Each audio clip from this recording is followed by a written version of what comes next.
तो कैसी लग रही है फोटो पूजा? बहुत सुंदर लग रही है। फाइनली अब लग रहा है कि हाँ घर है। गुड्डा कैसी लग रही है? अच्छी लग रही है, बहुत सुंदर लग रही है। ऑलराइट दोस्तों, तो हमने ये वाला जो पॉइंट सोचा था, तो यहाँ पे हमने अपना फ़ोटो फ्रेम लगाने के लिए सोचा था, तो हमने लगा दिया। लेकिन हमने सोचा था एक लगाएंगे, तो हमने जो ऑर्डर किया हुआ था वो अभी तक आया नहीं है, तो हमने अभी टेम्प्रेरी ये फ़ोटोज़ यहाँ पे सेट कर दिया है। तो ये फ़ोटो हमने होली पे ली थी, जिसको आर्ट में कन्वर्ट किया गया है। किन्होंने किया है? ये पूजा को कोलैबोरेशन मिला है, तो पूजा के चैनल पे पता लगेगा जी। तो ये पूजा के कोलैबोरेशन में बन के आया है। तो ये वाला बना है, ये हमारी घर में पुरानी फ़ोटो थी मेरी और पूजा की, ये हमने यहाँ पे लगा दी है। उसी के ठीक साथ में यहाँ पे किसकी फ़ोटो है? ये दोनों की है। अच्छा, तो जी यहाँ पे ये भी एक आर्ट फॉर्म में है जो गुड्डा की बन के आई है। यहाँ पे मेरी पूजा की पुरानी फ़ोटो है, और ये बिली की फ़ोटो है, ये भी एक आर्ट फॉर्म में बन के आई है, पुराने मतलब जिन्होंने बनाया है। तो इसकी जो इन्फॉर्मेशन है ये सब आपको पूजा के चैनल पे या इंस्टाग्राम पे देखने को मिलेगी। तो दोस्तों, एक घर को सेट करने में जितना टाइम लगता है ना, उतना ही ये जो छोटा सा हमने चलता फिरता घर बनाया, इसको भी सेट करने में बहुत ज़्यादा मेहनत और टाइम लग रहा है। तो इसीलिए हमें निकलने में टाइम लग रहा है। लेकिन अभी क्या है कि जब आप ये वीडियो देख रहे होगे, इस टाइम पे हम लोग पहुंच चुके होंगे पहाड़ों में, क्योंकि बस इस वीडियो को ख़त्म कर रहे हैं और हमें निकलना है सीधा रोड ट्रिप पे। तो ये बस अपडेट वीडियो हम लोग आप लोगों के लिए बना रहे हैं कि हमने अपने चलते फिरते घर को कैसे सेट किया है। बाकी ये फ़ोटो फ्रेम कैसे लगे प्लीज़ कमेंट करके ज़रूर सजेशन देना, और अगर किसी को बनवाने हैं तो कमेंट कर देना, मैं आपके साथ लिंक वगैरह शेयर कर दूंगा। तो चलिए आज का अपडेट वीडियो शुरू करते हैं। Welcome back to my YouTube channel. My name is Sam. My name is Pooja. और आप देख रहे हैं राइडिंग विद पीस।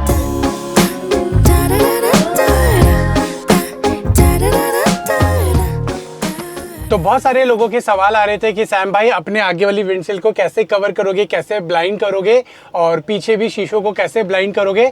तो जी उसका पूरा सोल्यूशन हमने निकाल लिया है। ये 2 दिन ब्लॉग इसलिए नहीं है क्योंकि ये छोटी छोटी चीज़ें हम लोग बना रहे थे, क्योंकि ये जो है ना, ये रेडीमेड कस्टम नहीं मिलता है, सॉरी ये रेडीमेड नहीं मिलता है, कस्टम करना पड़ता है। और इसके लिए आपको पता है जब कस्टमाइज़ करना पड़ेगा तो आपको कितनी मेहनत करनी पड़ेगी।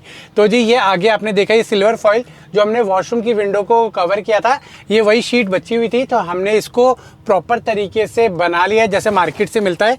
ये देखो इसके चारों तरफ हमने इसकी एक बॉर्डर आता है, वो हमने इसके साथ सिलवा लिया है और प्रॉपर साइज में मेजर करके सेट कर दिया है। तो ये लगाएंगे जिससे क्या होगा, ठंड भी अंदर नहीं आएगी, गर्मी भी अंदर नहीं आएगी, और हमारा ये शीशा ब्लाइंड भी हो जाएगा। और इजी टू रिमूव है, बस ऐसे ही खींचना है और लपेट के हमें रख देना है, दैट्स इट। तो ये हमने आगे के लिए बनाया है, पीछे के लिए भी दिखाता हूँ आपको। तो जैसे आगे वाली विंडो के लिए ब्लाइंड बनाया है, वैसे ही हमने पीछे वाली विंडो के भी ब्लाइंड्स बनाया है, और इसमें मैग्नेट लगाया है ताकि ये इजीली बॉडी पर चिपक जाए। तो बहुत सारे ऐसे कमेंट्स थे कि सैम भाई आप पीछे वाले गेट पे मॉस्किटो नेट लगा ले ताकि आप कहीं भी जब कैंपिंग करें तो गेट खोल के इजीली बैठ सके। तो उसके लिए हमने ये सॉल्यूशन निकाला है कि यहाँ पे हमने लगाई है एक स्प्रिंग, और उसके लिए हमने ये मॉस्किटो नेट लाइक जो पर्दा आता है वो हमने यहाँ पे हैंग किया है, और हमने ये वाले पर्दे इसलिए लगाया है ताकि पूरी घर वाली फीलिंग बनी रहे। बाकी दोस्तों गीली टी शर्ट में मत जाना, सच में बहुत गर्मी है, और मैं सच बता रहा हूँ पिछले हफ्ते भर से गाड़ी यहीं खड़ी है और हमने ना ऑन कर करके इसका एसी चला चला के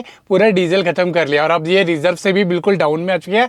अभी बिल्कुल पता नहीं है कि ये पेट्रोल पंप पे पहुंचेगी या नहीं, चलो वो तो जब अभी निकलेंगे तो पता लग ही जाएगा। बाकी अभी मैं आगे का बता देता हूँ कि आगे हमने डैशबोर्ड कैसे सेट किया। देखो बिल्कुल सिंपल है, जैसा डैशबोर्ड आता है हमने वैसे ही रखा है। यहाँ पे एक स्क्रीन लगाई है जिसके अंदर हमारे कैमरे, एक कैमरा भी अटैच करना बचा हुआ है, वो ऊपर की तरफ होगा, तो वो हम लोग जब कहीं अच्छी कैंपिंग साइट पे पहुंच जाएंगे आराम से बैठ के कर लेंगे। उसके बाद हमने यहाँ पे ये वॉच लगा दिया टाइम देखने के लिए। अभी डिस्चार्ज पड़ी है तो जब चलेंगे तो एक सीधा कनेक्ट कर लेंगे वायर, तो चार्ज हो जाएगी। यहाँ पे एक स्क्रीन लगाई है जो हमारा लेफ्ट राइट का दिखाएगा, और इसमें भी प्रॉपर रिकॉर्डिंग होगी। और एक ये बैक हमने रिवर्स कैमरा लगाया है जो कंटिन्यू हमारा रिवर्स कंटिन्यू दिखाता रहेगा कि पीछे कौन सी गाड़ी चल रही है, ओवरटेक कौन सी कर रही है, तो ये हमें कंटिन्यू रिवर्स कैमरा दिखाता रहेगा।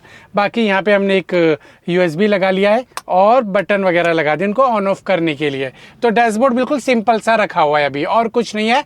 और साथ में हमारे यहाँ पे को पैसेंजर सीट भी आ गई है, तो अभी इसके अंदर हमें सीट बेल्ट लगवानी है। यहाँ पे किसी ने फिटिंग नहीं की है, तो वो देखेंगे कहीं बीच में कहीं जगह मिलेगी तो वहाँ पे हम लोग सीट बेल्ट लगवा लेंगे, खरीद के रखी हुई है। बस यही वाला है अभी तो डैशबोर्ड के अंदर, और कुछ काम नहीं किया है। तो दोस्तों ये है हमारा वॉशरूम, इसको हमने कैसे सेट किया है चलिए आपको दिखाते हैं। चलिए हम आपको सारी चीज़ें बताते हैं एक एक करके। देखो यहाँ पे हमने अपनी टॉयलेट सीट रख ली है, ठीक है। उसके अंदर स्पेस देखो दोनों तरफ, अच्छा खासा स्पेस है, हम लोग बैठ के आराम से अपना काम कर सकते हैं।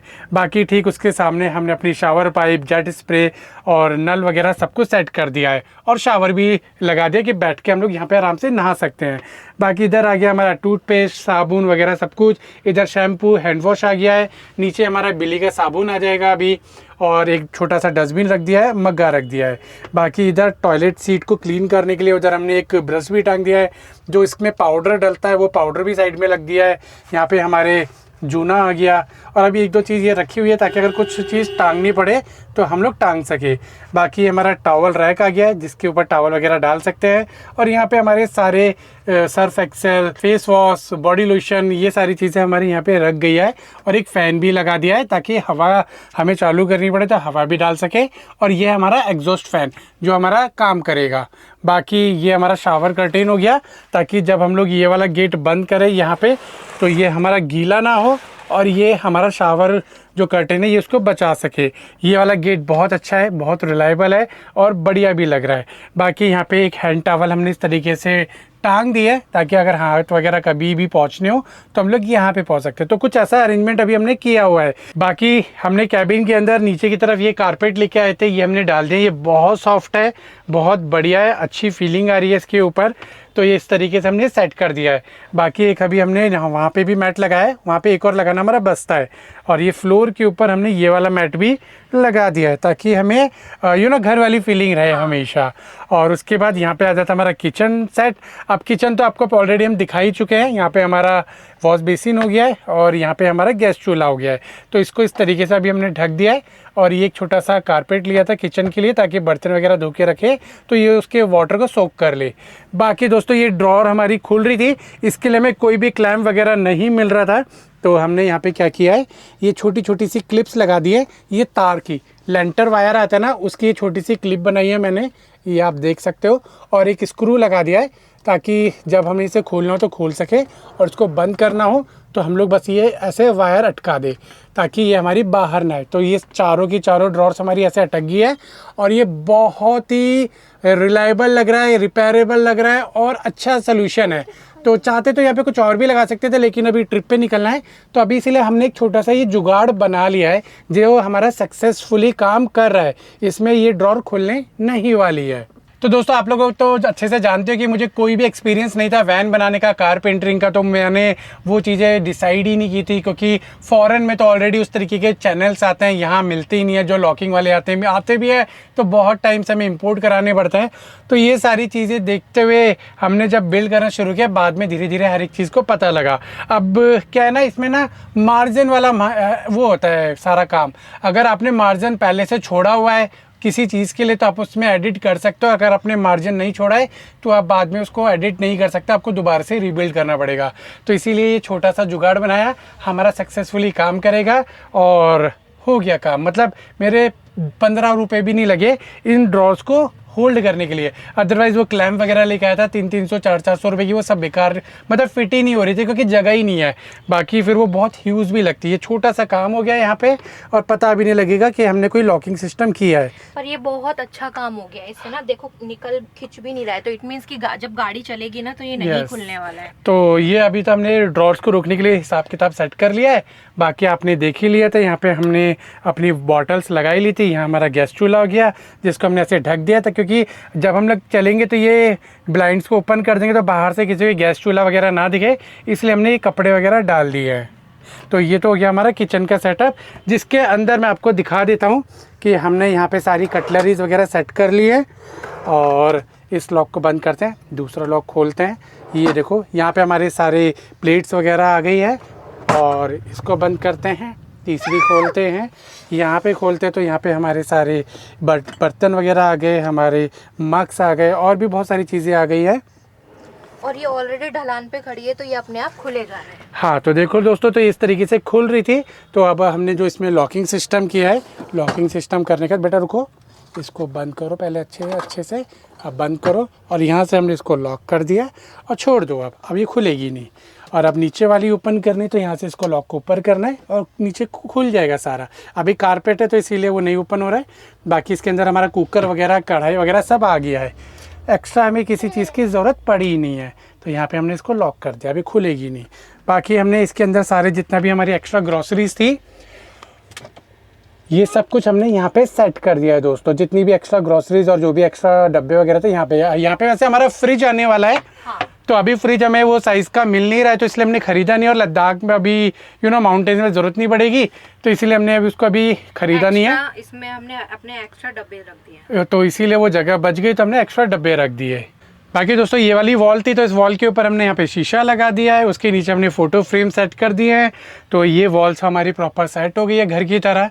और उसके बाद इस तरफ आएंगे तो इधर हमने यहाँ पे फ़ैन लगा दिया, यहाँ पे और फोटोज़ लगा दिए हैं और यहाँ पे हमारा टीवी वगैरह आ गया है। और उसी के ठीक साथ में यहाँ पे हमारी जो ड्रॉर्स बनी थी उसके अंदर हमने सारा छोटा मोटा सामान रख दिया है। और भी चीज़ें आ जाएंगी, जगह खाली है अभी हमारी। बाकी दोस्तों यहाँ पे हमारा सोफ़ा है तो जो इसकी एक्स्ट्रा गद्दी थी उसकी हमने गद्दी बना दी और एक सोफ़ा कवर डाल दिया है। और इसके अंदर हमारा सारा स्टोरेज हो गया, कपड़े वगैरह और इलेक्ट्रॉनिक आइटम जो भी थे हमारे सब इसके अंदर आ गए हैं। और स्टिल अभी भी इसमें काफ़ी स्पेस है। हाँ, मतलब लैपटॉप वगैरह भी सब हमारा इसी के अंदर जाने वाला है। तो सारा स्टोरेज हमारा इसके अंदर आ गया है। बाकी दोस्तों आगे दिखाता हूँ जो हमारे बेड की एक और तीसरी गद्दी है जो यहाँ पे आने वाली है तो वो हमने नीचे की तरफ सेट कर दिया। तो इससे क्या होगा गुड्डा? तो बिल्ली आ जाएगी। तो जो हमने एक अलग से बेडशीट ले ली थी तो उसे हमने यहाँ पे उस गद्दी के ऊपर अच्छे से कवर कर दिया है ताकि उसके अंदर बिल्ली के बाल वगैरह ना जाए। तो जब बिल्ली ट्रैवल करेगी हमारे साथ तो इसके ऊपर बैठ सकती है। और उसके बाद जब हम लोग बेड बनेंगे तो यही गद्दा हमारा यहाँ पे यूज़ हो जाएगा। तो ये इस तरीके से हम लोग यूज़ करने वाले हैं। बाकी हमने गद्दा बना ही दिया है और पीछे का आपने हिसाब किताब ये सारा देख ही लिया है। बाकी यहाँ पे हमारा बेड बन गया है और यहाँ पे हमने एक रजाई रखी है क्योंकि वैन के अंदर ऑलरेडी गर्मी रहने वाली है। हाँ। ये तो हमें पता ही लग रहा है। तो इसीलिए हमने एक सिंपल रजाई कैरी कर रहे हैं। वैसे कंफर्टर भी रखा हुआ है, ज़रूरत पड़ेगी तो उसे निकाल लेंगे, अदरवाइज ज़रूरत नहीं पड़ेगी। आई डोंट थिंक सो कि पड़ेगी। जहाँ ज़्यादा ठंड होगी वहीं पे रजाई खुलेगी, अदरवाइज ये रखी रहेगी। तो इसलिए हमने सिंपल एक रजाई रखी है। और बाकी अभी हमारी पिल्लो घर से आना बाकी है, वो तो हम एंड में रखेंगे जब निकलेंगे। बाकी दोस्तों अभी हम लोग सारी लाइटें ऑन इसलिए नहीं कर रहे क्योंकि बैटरी हमारी मुश्किल से मुश्किल 20 AH भी नहीं बची है, 10-15 AH के आसपास बची होगी। तो इसलिए सारी लाइटें हमने ऑफ़ की हुई है क्योंकि यहाँ पे हमारी पेड़ के नीचे खड़ी होती है तो सोलर पैनल हम चालू नहीं कर सकते। और जब हम वैन में होंगे तभी सोलर पैनल को एक्टिवेट करेंगे, अदरवाइज़ वो बंद रहेंगे क्योंकि आपको पता है कि कब क्या शॉर्ट सर्किट हो जाए और हम लोग अवेलेबल ना हो तो पीछे कोई भी हादसा हो सकता है। तो इसीलिए जब सुबह होगी तो ऑन कर देंगे, हमारी बैटरी चार्ज हो जाएगी। सोलर पैनल बहुत बढ़िया काम हमारे कर रहे हैं तो इसीलिए कोई टेंशन वाली बात ही नहीं है, टेस्टिंग हो चुकी है सारी। बाकी दोस्तों हमने कुछ इसी तरीके से सारी चीज़ें सेटल्ड कर ली है अपनी वैन के अंदर।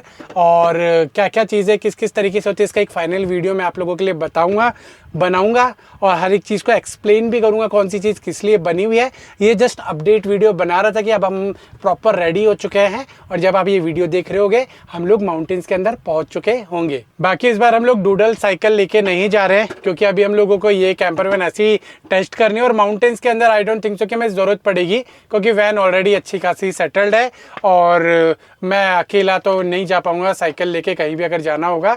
तो इसीलिए अभी हम लोग डूडल साइकिल को लेके नहीं जा रहे क्योंकि यहाँ इसके नीचे ना मेरे को फोल्ड करके रखनी पड़ेगी और मैं नहीं चाहता कि यार वो डैमेज हो क्योंकि वो जब फोल्ड होके ऐसे रखी जाए, खड़ी होके रखती है तो ठीक था लेकिन वो लिटा के रखनी पड़ेगी तो कुछ भी चीज़ डैमेज हो सकती है उसके अंदर। तो फिर इसीलिए मैं उसे एज बोझे की तरह नहीं लेके जा रहा हूँ इस बार। बाकी भी देखते क्या क्या चीज़ों की कमी पड़ेगी, क्या क्या चीज़ें हमें इसके अंदर चेंजेस करने पड़ेंगे तो ट्रिप के अंदर ही हमें पता लगेगा। तो जो भी है ये सारी चीज़ें मैंने सेटल करके और हर एक चीज़ आपके साथ शेयर कर दी है। बाकी ये अपडेट वीडियो था। अब अगली वीडियो जो आएगी वो सीधा रोड ट्रिप की आएगी जो मैं आपके साथ शेयर करने वाला हूँ। तो उम्मीद करता हूँ आपको ये अपडेट वीडियो पसंद आया होगा और एक्साइटमेंट आपके अंदर भी बन रही होगी कि कैसे ट्रिप होगा, क्या क्या हम लोग करने वाले हैं और ये सेटलमेंट कैसा लग रहा है, ये फ़ोटोग्राफ्स कैसे लग रहे हैं, प्लीज़ कमेंट करके हमें ज़रूर बताना। बाकी जो भी आपके कमेंट हो, कोई भी आपका सवाल हो, आप हमसे कमेंट सेक्शन में पूछ सकते हैं, हम इससे अगली वीडियो में आपके साथ शेयर कर देंगे। तो चलो ये अपडेट वीडियो को यहीं तक रखते हैं, अब सीधा अगली वीडियो में मिलते हैं सीधा रोड ट्रिप बिगिन के साथ। तो उम्मीद करता हूँ अपडेट वीडियो पसंद आया तो लाइक कर देना, सब्सक्राइब कर देना, इंस्टाग्राम का लिंक दिया है डिस्क्रिप्शन में, फॉलो कर लीजिए क्योंकि रेगुलर अपडेट वहाँ आती रहेगी। व्लॉग कब आएगा कब नहीं आएगा ये सारी अपडेट मैं वहाँ डालता रहूँगा। और बाकी मिलते हैं अगली वीडियो में। Till then bye bye. अच्छा एक चीज़ और, अगर व्लॉग नहीं आते तो यही समझ लेना कि हमें नेटवर्क नहीं मिला है और अपलोड होने में बिल्कुल ही मतलब समझ रहे हो हम नहीं कर पाए। बाकी कोशिश रहेगी सुबह 8 बजे व्लॉग आ जाएगा, नहीं होगा तो 12-1 बजे आ जाएगा, 4 बजे तक आ जाएगा, लास्ट 5 बजे तक, 5 बजे तक व्लॉग आ जाएगा। अगर 5 बजे तक व्लॉग नहीं आया तो समझ लेना व्लॉग नहीं आएगा, फिर नेक्स्ट डे ही आएगा जब हम नेटवर्क में पहुंचेंगे। तो चलो मिलते हैं अगली वीडियो में, तब तक बाय बाय।